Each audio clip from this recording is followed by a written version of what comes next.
Unity இன் diversity, வேற்றுமையிலும் ஒற்றுமை. இது யார் கொண்டு வந்தான்னு நினைக்கிறீங்க?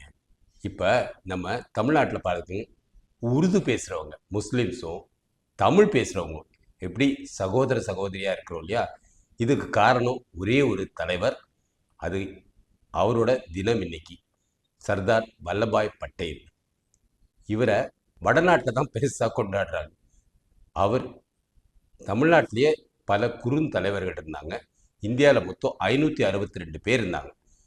அப்போ இருந்த பிரிட்டிஷரு நம்ம எல்லாரும் ஒன்றா இருக்க மாட்டோம், உடஞ்சிருந்தால் தான் நல்லா இருக்கும்னு குட்டி குட்டி ராஜாக்கள் சமஸ்தானங்கள் அவங்கவுங்களுக்குள்ள ஒரு வாக்கு வேற கொடுத்துருந்தாங்க. அதுக்கு பதிலாக எதிர்கட்சி வேற அப்போ அப்பீஸ்மெண்ட் அவங்கவுங்க ஊரில் இருக்கிற அவங்க மதுரையில் ஒரு இது இருக்காங்கன்னு வச்சுக்கோங்களேன், சிவகங்கையில் ஒரு இருக்காங்கன்னு வச்சுக்கோங்க. சிவகங்கையில் இருக்கிற ஒரு காங்கிரஸ் தலைவர் வந்து அது சிவகங்கைக்கு தனியாக எங்களுக்கு கொடுத்துடணும், நாங்கள் பார்த்துப்போம், இப்படின்னு இது பண்ணுறோம். நம்ம ஈவி ராமசாமி நம்ம தமிழ்நாடுக்கு தனியாக கொடுத்துருங்கன்னு அப்போ கேட்டுட்டு இருந்த காலம்லாம் அது. ஸோ எல்லோரும் ஒன்றா இருக்கிறது தான் சர்தார் வல்லபாய் பட்டேலோட லீடர்ஷிப். அவர் ஒருத்தர் தான் அதுக்கு முழுக்க பாடுபட்டார். யூனிட்டி இன் டைவர்சிட்டி. இன்றைக்கி அவரோட தினம். நம்ம எல்லாரும் ஒற்றுமையாக கொண்டாடுறதுக்கு காரணம் இந்தியா வந்து அகண்ட பாரதமாக இருக்கிறதுனால தான் நல்ல இதுவாக இருக்கும். இப்போ பாருங்கள், ஆப்கானிஸ்தானும் பாகிஸ்தானும் இந்தியாவோட ஒற்றுமையாக இருக்க வேண்டியவங்க, பங்களாதேஷ் இந்தியாவோட இருக்க வேண்டியவங்க. அவங்க எல்லாரும் நம்மகிட்ட பிரிஞ்சு போனாங்க, இப்போ எவ்வளோ கஷ்டப்பட்டுட்டு இருக்காங்க இல்லையா? ஸோ எல்லாரும் ஒற்றுமையாக இருக்கிறதுக்கு சர்தார் வல்லபாய் பட்டேல் தான் காரணம். அவரோட தினம் இன்னைக்கு. எல்லாரும் வீட்டில் இருக்கிற ஏதாவது ஒரு இனிப்பு பக்கத்தில் கொடுத்து கொண்டாடுங்க. இந்த நாளை நம்ம மறக்கவே கூடாது. வாழ்க்கையில் இது ஒரு முக்கியமான நாள். இது ஒரு முக்கியமான நாள். சர்தார் வல்லபாய் பட்டேலை நம்ம எப்பவுமே மறக்கக்கூடாது. எப்படி அம்பேத்கரை நம்ம மறக்க மாட்டோம், எப்படி மகாத்மா காந்தி நம்ம மறக்க மாட்டோம், எப்படி காமராஜரை நம்ம மறக்க மாட்டோமோ, சர்தார் வல்லபாய் பட்டேல் அவ்வளோ முக்கியமானவர், பெருந்தலைவர். அவரோட தினம் இன்னைக்கு. வாழ்க நேஷனல் யூனிட்டி டே, தேசிய ஒற்றுமை தினம். உலகத்தில் எங்கே இருந்தாலும் எந்த ஒரு குடிமகனாக இருந்தால், இப்போ எந்த ஒரு குடிமகனையும் ஒரு கட்டி பிடித்து அணைத்து இன்னைக்கு அவங்கள வாழ்த்தி வணங்குங்க. அவங்க முஸ்லீம், கிறிஸ்டியன், மலையாளி, அது இதுன்னு எதையும் பார்க்காதீங்க. இன்றைக்கி நம்ம எல்லோரும் ஒற்றுமையாக இருக்கிறதுக்கு தான் இந்த தினத்தை நம்ம கொண்டாடுறோம். நம்ம எல்லோரும் ஒற்றுமையாக இருக்கிறதுக்கு, பொருளாதாரம் அதிகமாக வளர்ந்ததுக்கு, உலகத்திலே நம்ம 4வது இடத்துலேருந்து 3வது இடத்துக்கு வந்ததுக்கு சர்தார் வல்லபாய் பட்டேல் தான் காரணம்.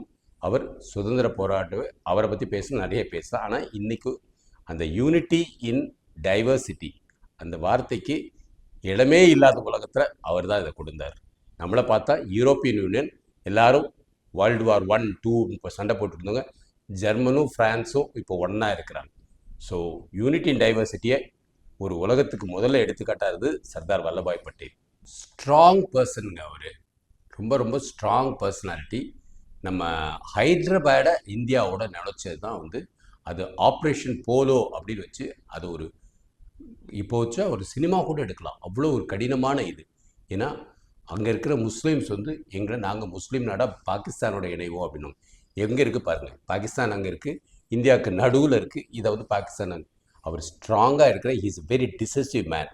ஒரு குடும்ப புடியாக ஒரு நாட்டுக்கு இது நல்லதுன்னா அதை அப்படியே கரெக்டாக பண்ணுவார். Politically correct. பொலிட்டிக்ஸில் அவருக்கு எதிர்ப்பு நிறைய. ஜவஹர்லால் நேருவே இருந்தார், அது எல்லாத்தையும் எதிர்த்து போராடினார். காஷ்மீரும் இந்தியாவோட தான் இருக்கணுங்கிறதுல ரொம்ப கவனமாக இருந்தார். Sovereignty of the state.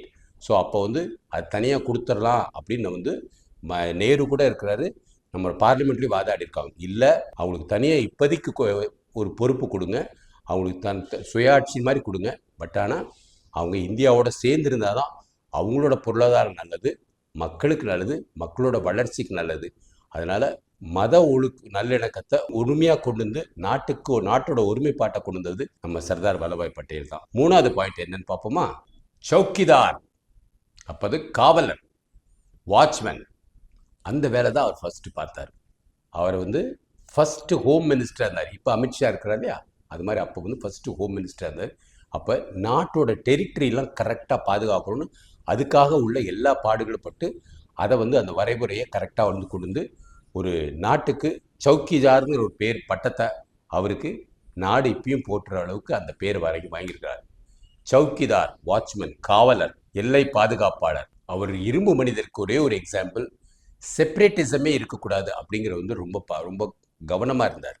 So separatism வந்து மெயினாக இந்த ஹைதராபாத் இதில் வந்து வந்துட்டு இருந்துச்சு. அதை பொலிட்டிக்கல் ஃப்ரேம் ஒர்க்குள்ளேயே கொடுத்தார். அது வந்து ஒரு அரசியல் சட்ட அமைப்புக்குள்ளேயே வந்து அனைத்து இந்தியர்களும் ஒன் இந்தியன் ஒன் ரூல் அந்த ஒரு இதை வந்து அவர் தான் கொடுத்தாரு. ஸோ அதில் தான் நம்ம இன்னும் அனைவரும் இந்தியா, அனைவரும் நம்ம வந்து ஒரு இந்திய குடிமகனாக நம்ம எல்லாருமே சந்தோஷப்படுறோம். எந்த மாநிலத்துக்கு போனாலும் நமக்கு வந்து ஒரு இந்திய சகோதரர்கள் இருக்கிறாங்கிற ஒரு ஒரு ஒரு சந்தோஷம் இருக்கு இல்லையா? ஸோ அதுக்கு காரணம் நம்ம சர்தார் வல்லபாய் பட்டேல். பட் அந்த செப்பரேட்டிசம் இல்லாமல் இருக்கிறதுக்கு முக்கிய காரணம் சர்தார் வல்லபாய் பட்டேல் தான். இந்த பாயிண்ட் உங்களுக்கு கட்டாயம் தெரியாது. ஐஏஎஸ் அதை உருவாக்குறதே இவங்க தான் ஐஏஎஸ். அவங்க நாட்டில் இருக்கிற எல்லா இதுலேயும் சிறந்த படித்தவங்க அந்த பொறுப்புக்கு வரணும். அந்த பரீட்சையை உருவாக்கி அதை ஒரு ஃப்ரேம் பண்ணி அதை கட்டமைப்பு. இவங்க எந்த ஒரு ஸ்டேட்லனாலும் அவங்க போய் இருக்கலாம். தமிழ்நாட்டு ஐஏஎஸ் ஆந்திராவில் இருக்கலாம், இல்லை உத்தரப்பிரதேசில் இருக்கலாம். ஸோ ஐஏஎஸ் வந்து அந்த ஃப்ரேம் ஒர்க், அந்த அட்மினிஸ்ட்ரேட்டிவ் ஃப்ரேம் ஒர்க் அதை வந்து கொண்டு வந்து அதை வந்து இந்தியாவில் புகுத்தி அது இப்போ வந்து நம்மகிட்ட இருக்கிற எல்லா கலெக்டர்ஸும் இவர் ஆரம்பித்து வந்த அந்த ஐஏஎஸ்ங்கிற தான் நம்ம இப்போ அதை பயன்படுத்திருக்கோம். இது வந்து ஒரு பொலிட்டிக்கல் யூனிட்டி கொண்டு வரதுக்கு உள்ள இது. இப்போ உதாரணத்துக்கு இந்திரா காந்தி காலத்தில் எமர்ஜென்சின்னு வச்சுருந்தாங்க. அப்போ எமர்ஜென்சின்னு நம்ம கவுன்சிலரு, நம்ம எம்பி, எம்எல்ஏ இவங்க யாருக்குமே பொறுப்பு இல்லாமல் இருந்துச்சு.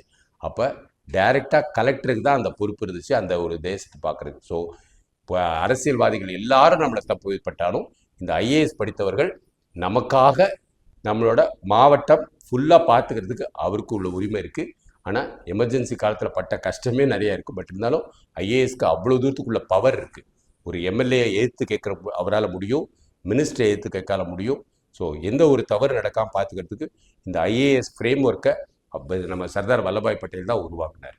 இது மாதிரி நிறைய இருக்குது. பார்ட் 2ல் அடுத்து மீண்டும் சந்திப்போம். வாழ்க பாரதம், வளர்க இளைஞர் சமுதாயம். தேசிய ஒற்றுமை தினம் ஓங்குக.